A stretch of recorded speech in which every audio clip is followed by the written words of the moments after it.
വർക്കൗട്ടിന് പോകുന്ന നമ്മളെല്ലാവരും സ്ഥിരം ചെയ്യുന്ന ഒരു കാര്യമാണല്ലോ സ്ക്വാട്ട്. സോ പ്രോപ്പർ രീതിയിൽ ശ്രദ്ധിച്ചിട്ടില്ല എന്നുണ്ടെങ്കിൽ നമ്മുടെ കാൽമുട്ടിനും നട്ടെല്ലിനും പരിക്ക് വരാൻ സാധ്യത കൂടുതലാണ്. നമ്മൾ ഈ വീഡിയോയിലൂടെ ശ്രദ്ധിക്കാൻ പോകുന്നത് എങ്ങനെ പ്രോപ്പർ രീതിയിൽ സ്ക്വാട്ട് ചെയ്യാം എന്നുള്ളതാണ്. Step 1, perfect setup. ആദ്യം നമ്മൾ ശ്രദ്ധിക്കേണ്ടത് കാലുകളുടെ സ്ഥാനമാണ്. നിങ്ങളുടെ തോളിന്റെ വീതിയിൽ കാലുകൾ അകത്തി വെക്കുക. കാലുകൾ നേരെ വെക്കുന്നതിന് പകരം ചെറിയ രീതിയിൽ പുറത്തോട്ട് ബെൻഡ് ചെയ്യുക.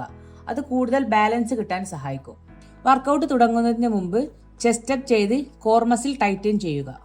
ഇതാണ് ഒരു പെർഫെക്റ്റ് സ്ക്വാട്ടിന് വേണ്ട അടിസ്ഥാനം. Step 2, the movement and form. ഇനി താഴോട്ടിരിക്കുമ്പോൾ ശ്രദ്ധിക്കുക. പലരും കാൽമുട്ടാണ് ആദ്യം വളക്കുന്നത്. എന്നാൽ അത് തികച്ചും തെറ്റാണ്. നമ്മുടെ ഹിപ്സ് ആണ് ആദ്യം ബാക്കിലോട്ട് പോകേണ്ടത്. ഒരു ചെയറിൽ ഇരിക്കുന്നത് പോലെ സാവധാനം പുറകിലോട്ടിരിക്കുക. താഴോട്ട് പോകുമ്പോൾ ഹീൽസ് ഫ്ലോറിൽ നിന്ന് ഉയരാൻ പാടില്ല. ഭാരം മുഴുവൻ നമ്മുടെ കാലിന്റെ സെൻട്രലായിട്ട് വരണം. നട്ടെല്ല് വളയാതെ നേരെ ഇരിക്കാൻ പ്രത്യേകം ശ്രദ്ധിക്കണം. Step 3, correcting common myths. നിങ്ങൾ ഒരുപാട് താഴോട്ട് പോയി നട്ടെല്ലിന്റെ താഴ്ഭാഗം വളയുന്ന അവസ്ഥ ഒഴിവാക്കണം. നിങ്ങൾക്ക് നിയന്ത്രിക്കാൻ കഴിയുന്ന അത്രയും അകലം മാത്രമേ താഴോട്ട് പോകാൻ പാടുള്ളൂ. Quality is always better than quantity. നിങ്ങൾ എത്ര ചെയ്യുന്നു എന്നതിലല്ല, നിങ്ങൾ എങ്ങനെ ചെയ്യുന്നു എന്നതിലാണ് കാര്യം. ശരിയായ രീതിയിൽ വർക്കൗട്ട് ചെയ്യുന്നത് നിങ്ങളുടെ ആത്മവിശ്വാസം വർദ്ധിപ്പിക്കുക മാത്രമല്ല, ദീർഘകാലം ആരോഗ്യത്തോടു കൂടിയിരിക്കാൻ സഹായിക്കുകയും ചെയ്യും.